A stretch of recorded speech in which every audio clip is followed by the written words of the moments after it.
श्री मधुरानाथ दास बाबाजी महाराज की, अनंत कोटि वैष्णव भक्त वृंद की, समस्त भागवत भक्त वृंद की मंगళహారతి की, हरिनाम संकीर्तन की, निताय गौर प्रेमानंदे हरि बोल हरि बोल. జై జై శ్రీరాధే.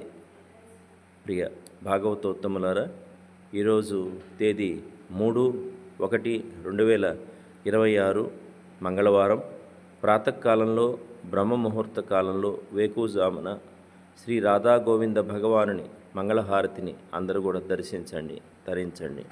ఎవరైతే బ్రహ్మ ముహూర్త కాలంలో వేకుజామున భగవంతుని యొక్క మంగళహారతిని దర్శిస్తారో వారి అమంగళాలని తొలగిపోతాయని, సమస్త ప్రారబ్ధ కర్మలని నశిస్తాయని మహాత్ములు మనకి చెబుతారు.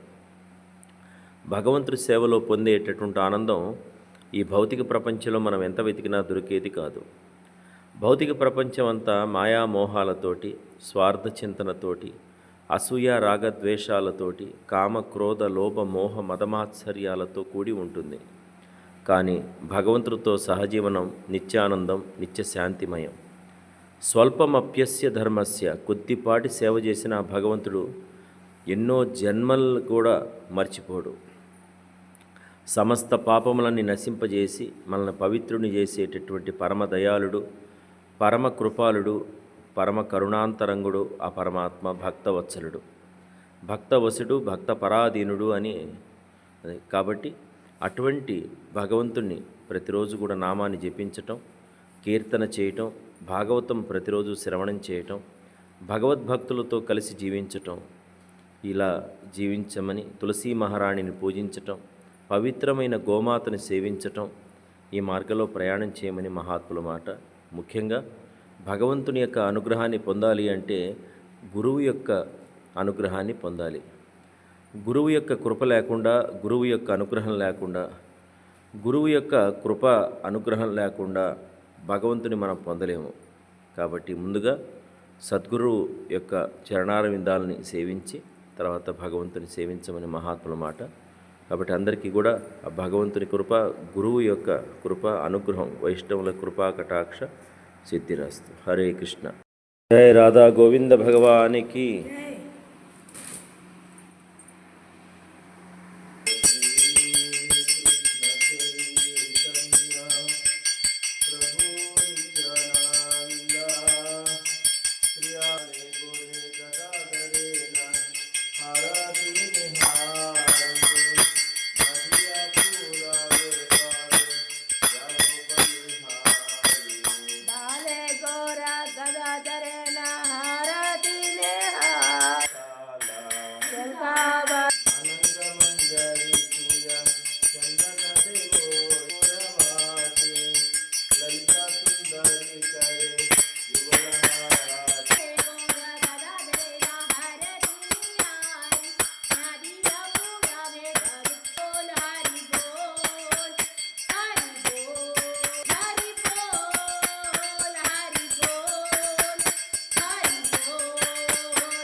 हरि बोल. निताय गौर प्रेमानंदे हरि बोल हरि बोल. जय कृष्ण जय वृंदावन श्री गोविंद गोविंद.